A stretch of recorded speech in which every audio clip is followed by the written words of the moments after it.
Hello, everyone, and welcome to the concession stand here on the KB Radio Network. I am your host, Kevin Reed, and this is the review of Project Hail Mary, one of my most anticipated movies of 2026 for a number of reasons.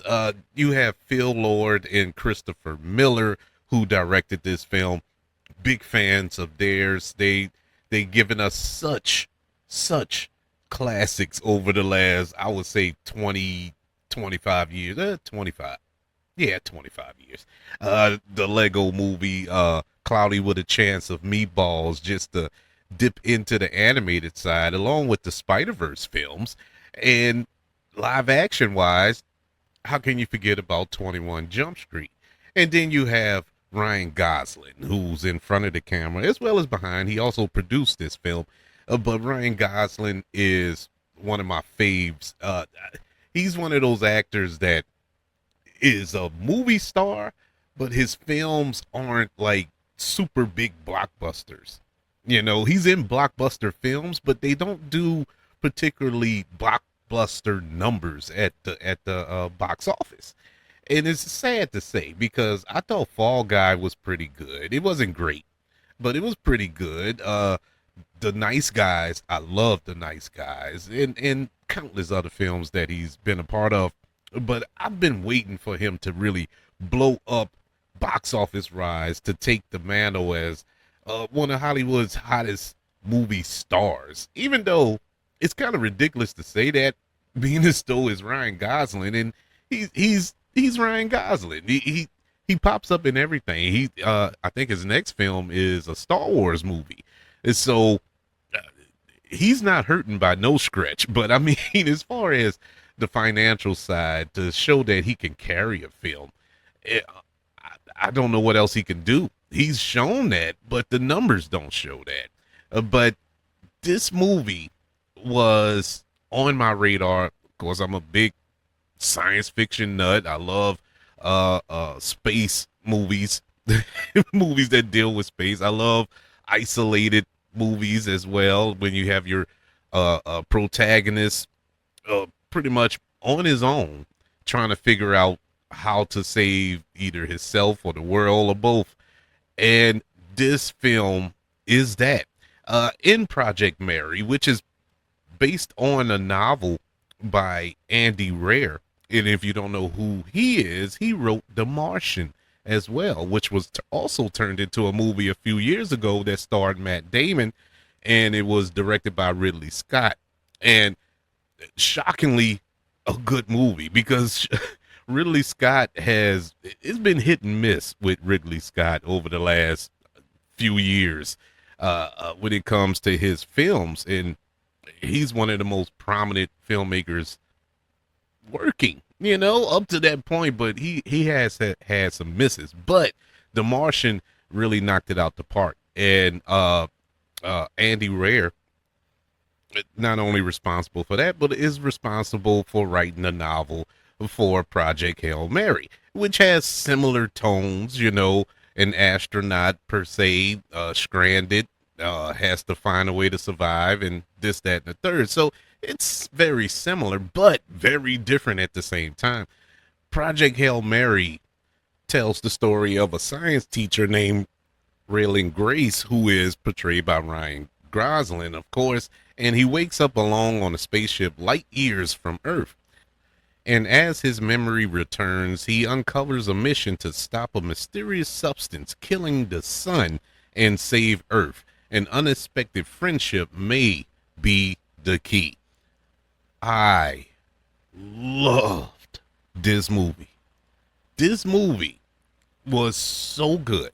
This is officially the bar for 2026. You have to meet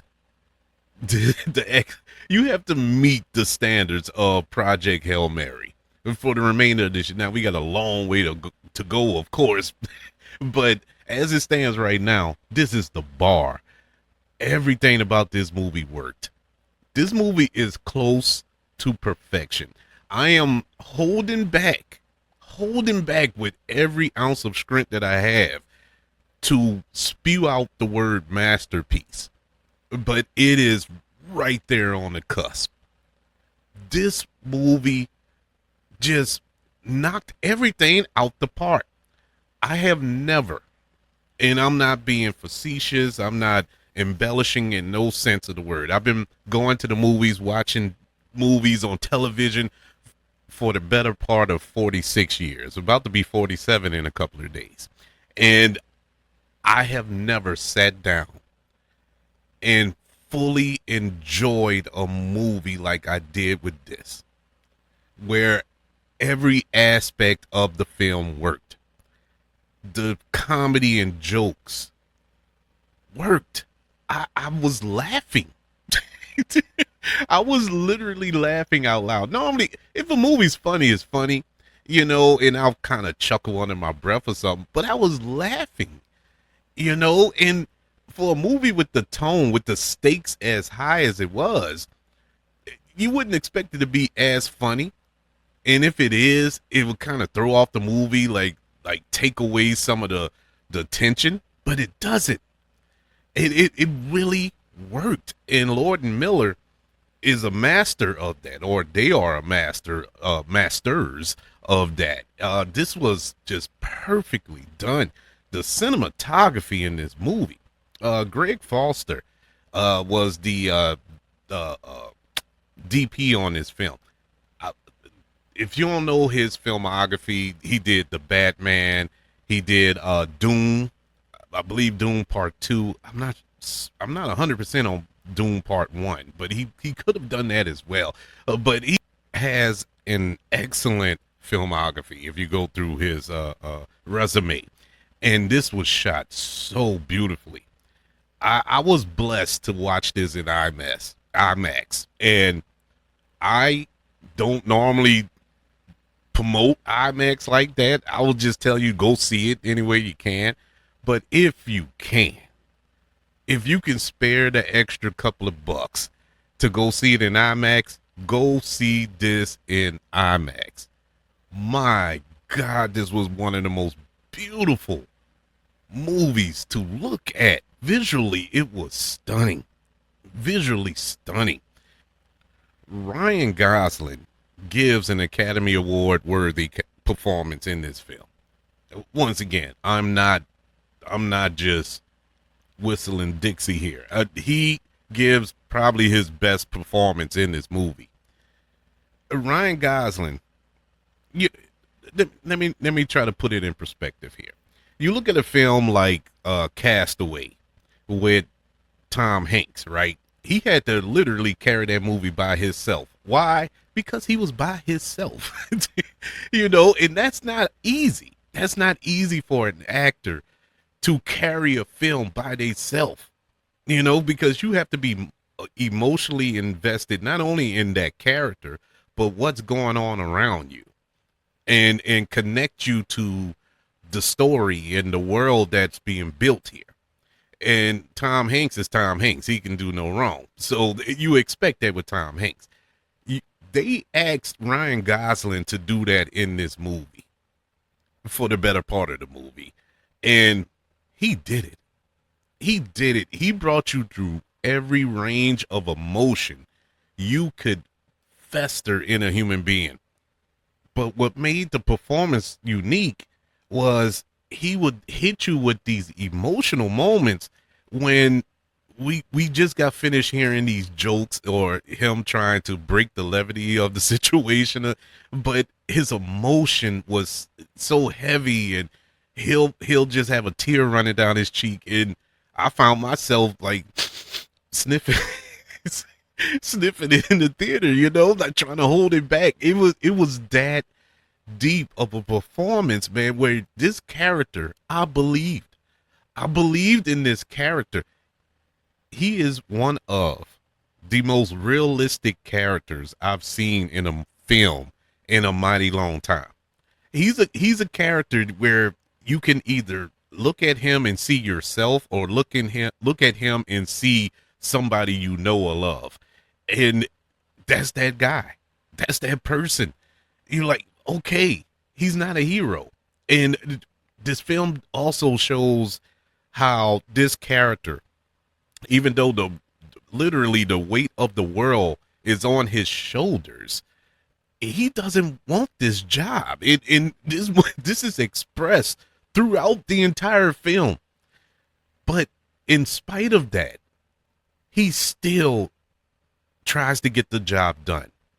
You know, he fights through that fear that he has, you know, that anxiety that he has, that, you know, I don't want this responsibility. And the fact that I have to do this or try to complete this, and knowing what the end results, you know, what's at the end of this rainbow for you.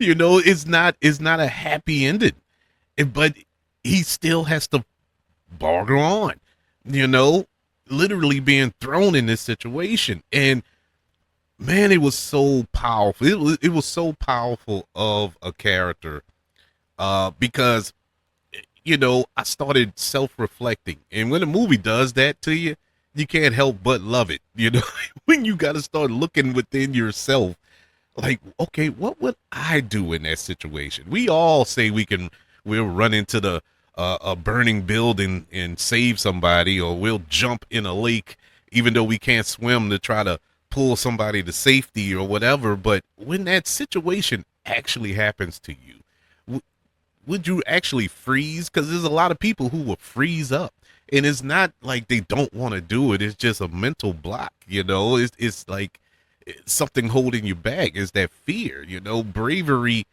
isn't something you're born with.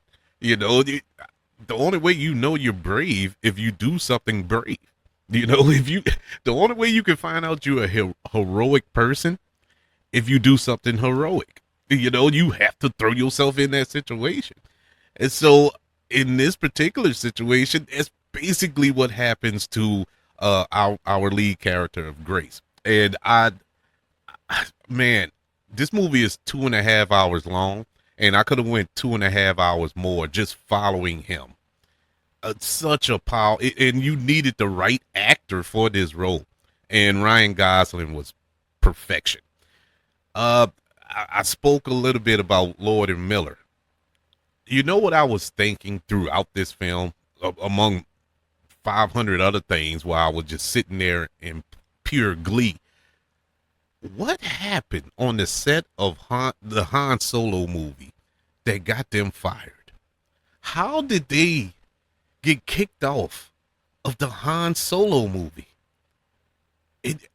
That will be one of the, I can't wait for that book to come out, that tell all, to tell us what exactly happened. Because if this is the level of a space movie we were going to get in the Solo movie, we missed out. And all due respect to Ron Howard, one of the greats, but man, I wish Lord and Miller would have got the opportunity to complete their vision with this that Han Solo movie.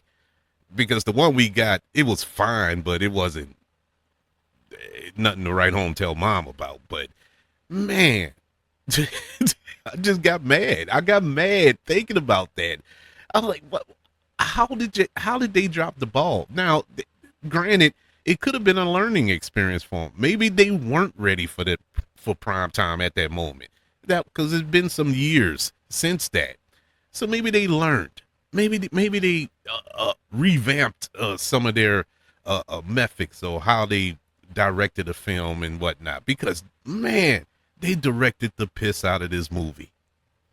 Our supporting character, they do have a supporting character, and I'm not spoiling anything because it's all in the trailers.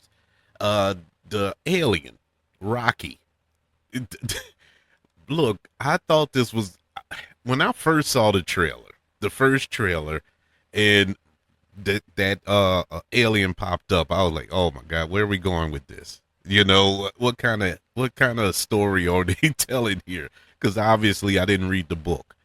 So I was a little hesitant with that, and how they were going to portray this character, or how this character was going to help the story and whatnot. Oh my God, great! That character was great. It was so perfect It was so perfect in the way that Ryan Gosling bounced off of this CGI rock alien creature was was just beautiful. It was one of the most beautiful bromances you'll see on the big screen. Look, bro, the short story long. This movie was perfect. It was a masterpiece. I tried to hold it back, but I can't. It was a masterpiece. I've been trying to find a flaw since I left the theater. And it's been about what, an hour, 2 hours since I've been home. So it's I don't know. I can't find a flaw in this movie. That's why I'm giving Project Hail Mary, the beloved, A+. This was great. I am going back to see this again in the theater. I'm not waiting. I'm not waiting till it drop on streaming or a Prime Video, whatever. I'm going to see it again on the big screen because it needs to be watched on the biggest screen possible, preferably IMAX. I'm telling you, it's worth every penny. This was this was beautiful. The story was beautiful. Visuals were beautiful. The acting was beautiful. Perfection. That's like the meme of Martin Scorsese, absolute cinema. That's this. It was perfection. But I would love to know, what did you think of Project Hail Mary? Did you like it? Did you read the book? And what is the book anything like the movie? I would love to know. I want to know, did they make any changes? Did they take liberties here or there? Or did the ending change or whatever? I would love to know what the book said. And I guess y'all probably telling me, well, read it yourself. Well, okay, I'll read it then. But I just wanted to know. But in case you wanted to tell me, you can email the show, kbradiopodcast@gmail.com. You can also search for the show on all social media platforms. Just search for the KB Radio Network. Also, don't forget about YouTube. Subscribe to the KB Radio Network channel. And like this video if you don't mind. Don't forget about the 5 stars, the reviews, and sharing this show if you're listening on Apple Podcasts, Spotify, iHeartRadio, wherever you are currently listening to the concession stand here on the KB Radio Network. Everybody, thank you for joining me for this review of Project Hail Mary. I want you all to know that I love you, continue to love everyone, and until we speak again, you all be blessed.